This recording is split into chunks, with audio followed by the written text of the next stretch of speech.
Traveller মিতার নতুন একটি পর্বে সবাইকে স্বাগত। আজ মাকে নিয়ে চলেছি ঢাকেশ্বরী মন্দিরের উদ্দেশ্যে।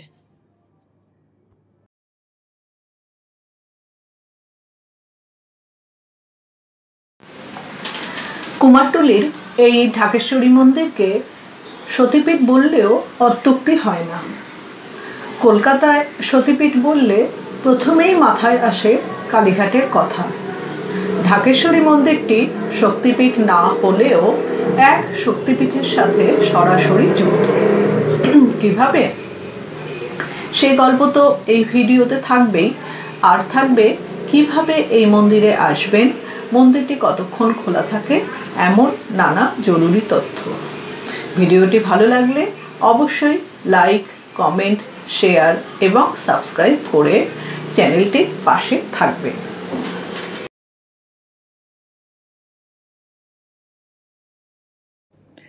ঢাকেশ্বরী মন্দিরে প্রবেশ করলেই প্রথমেই নজরে পড়বে বিশাল এক নাট মন্দির। সামনেই রয়েছে মূল গর্ভগৃহ, কোলাপসেবল গেট দেওয়া। ওপরে দেখতে পাচ্ছি 3টি খুব সুন্দর ঝাড়বাতি, রয়েছে পাখার ব্যবস্থাও। চলুন এবার মায়ের বিগ্রহ দর্শন করি। 1.5 ফুট লম্বা সোনার মূর্তিটি 10 হাত বিশিষ্ট। এখানে মা দেবী কাত্যায়নী দুর্গা রূপে আসীন। দুপাশে রয়েছে লক্ষ্মী, সরস্বতী, কার্তিক, গণেশ। শ্বেত পাথরের বেদির উপর রূপোর সিংহাসনে আসীনা দেবী ঢাকেশ্বরী। দেবীর বাঁ পাশে রয়েছে রাম ও হনুমানের 2টি পৃথক মূর্তি, যারা নমস্কাররত অবস্থায় দেবীর প্রতি শ্রদ্ধা নিবেদন করছে।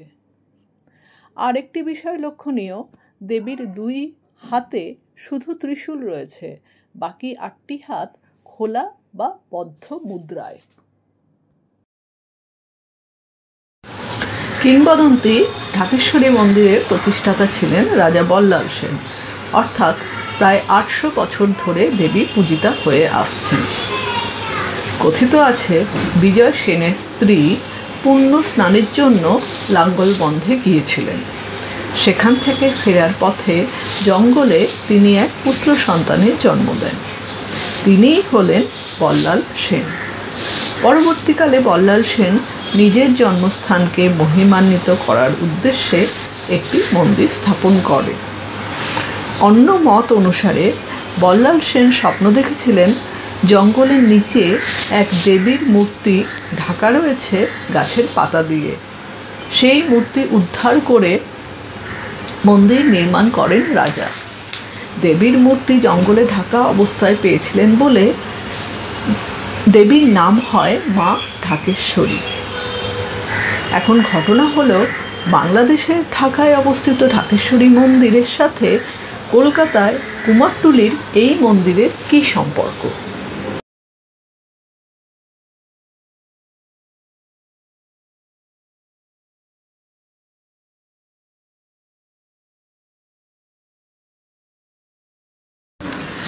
তিলোত্তমা কলকাতার উত্তর প্রান্তে অবস্থিত কুমারটুলি মূলত মৃৎশিল্পীদের বাসস্থান ও কর্মক্ষেত্র হিসেবে পরিচিত।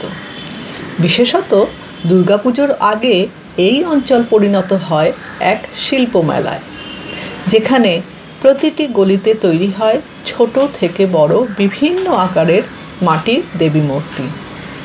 তবে এই শিল্পক্ষেত্র কুমোরটুলিরই এক কোণে লুকিয়ে আছে আরও এক ঐতিহাসিক ও ধর্মীয় মূল্যবান স্থান, ঢাকেশ্বরী মন্দির। 1/3 কুমারটুলি স্ট্রিটে অবস্থিত এই প্রাচীন মন্দির নানা ইতিহাসের সাক্ষী হয়ে রয়েছে।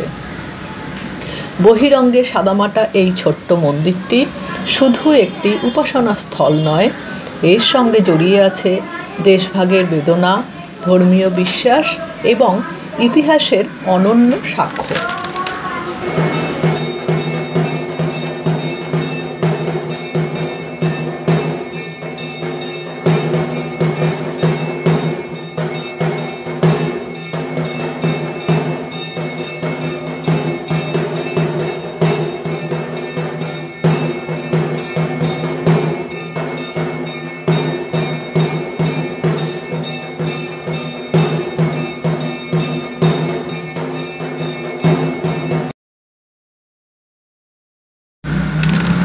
1947 সালের স্বাধীনতা লাভের আনন্দ ম্লান হয়ে গিয়েছিল ভারতভূমির দ্বিখণ্ডিত হওয়ার যন্ত্রণায়। দেশভাগে রক্ত ঝরার সময় শুধু মানুষ নয়, ঘরছাড়া হতে হয় দেবীকেও। লক্ষ লক্ষ ঘরছাড়া মানুষের সাথে সঙ্গী হন সেন বংশের দেবী ঢাকেশ্বরীও। বিশেষ বিমানে চাপিয়ে গোপনে দেবীকে নিয়ে আসা হয় ঢাকা থেকে কলকাতায়। অশান্ত সেই অন্ধকার সময় দেবী এসে পৌঁছলেন নতুন ঠিকানায়। কিন্তু নতুন ঠিকানা কী হতে চলেছে তা তো কারোরই জানা নেই। তবে ভক্তদের বিশ্বাস ছিল দেবী নিজেই খুঁজে নেবেন তার ভদ্রাসন।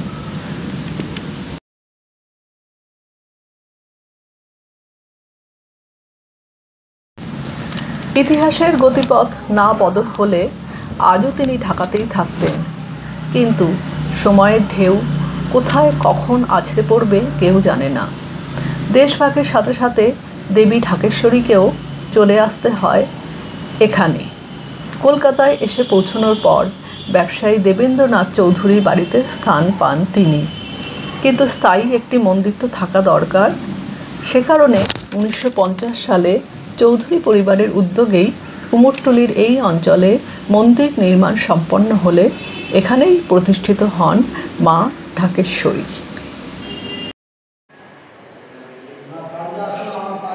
আজ প্রতিপদের সূচনায় ঢাকেশ্বরী মন্দিরে শুরু হয়েছে নবরাত্রি পূজার আয়োজন। এই প্রতিপদের সন্ধ্যায় আমরা এসে উপস্থিত হয়েছি। কিছুক্ষণের মধ্যে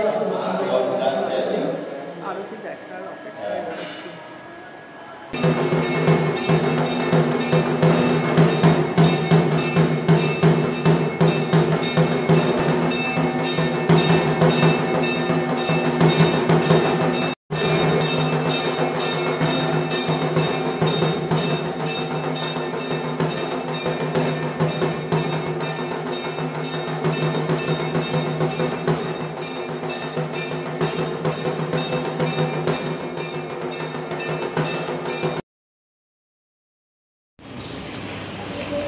কুমারটুলির এক অপরিসর গলিতে এই দুর্গা মন্দিরে দেবীর নিত্য পূজা ও আরাধনা সংঘটিত হয়ে থাকে।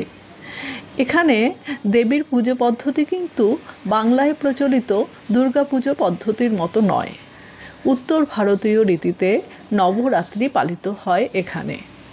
বৃহনান্দীকরণ দুর্গাপুজো পদ্ধতি অনুযায়ী পুজো চলে এখানে। শারদীয়ার শুক্লা প্রতিপদে অখণ্ড দীপ জ্বালিয়ে পুজো শুরু হয়ে যায়। দেবীর 3টি ঘট বা কলস স্থাপন করা হয়। ঘটের উপর ডাব ও গামছার বদলে দীপ জ্বালিয়ে দেওয়া হয়। ঘটের গায়ে মাটি দিয়ে মঙ্গল চিহ্নের আকারে জব লাগানো হয়। কথিত আছে দেবী অত্যন্ত জাগ্রত। ভক্তের সকল মনোবাঞ্ছা পূরণ করেন তিনি।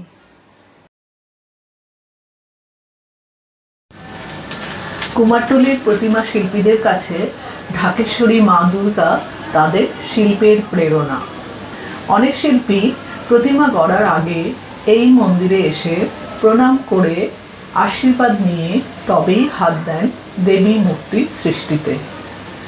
প্রতিমা যখন মণ্ডপে পাঠানো হয় তখনও ঢাকেশ্বরী মায়ের নাম উচ্চারণ করা হয়। এই মন্দির শুধু কুমারটুলিই নয়, সমগ্র কলকাতার কাছে এক ঐতিহাসিক ও আধ্যাত্মিক সম্পদ। ঢাকার দেবীকে কলকাতায় বাঁচিয়ে রাখা মানে ইতিহাসকেও বাঁচিয়ে রাখা। এই মন্দির আমাদের মনে করিয়ে দেয় ভক্তি, সংস্কৃতি আর আবেগ কখনো ভৌগোলিক সীমারেখা মানে না। এবার বলি, মন্দির খোলা থাকে সকাল 6টা থেকে বেলা 12টা এবং বিকেল 4টে থেকে রাত 8টা পর্যন্ত। এখানে আসার সহজ উপায় হলো মেট্রো রেলে সোনাবাজার স্টেশনে নেমে মিনিট 10 হেঁটে আসতে হবে, অথবা যদি কেউ জলপথে আসেন তবে বাগবাজার ঘাটে নেমে খানিকটা হেঁটে আসলেই পাওয়া যাবে এই মন্দির।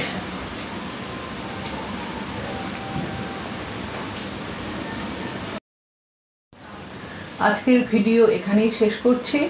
সবাই সুস্থ থাকুন, ভালো থাকুন, সকলের পুজো খুব ভালো কাটুক। আবার দেখা হবে পরবর্তী কোনো পর্বে। ধন্যবাদ।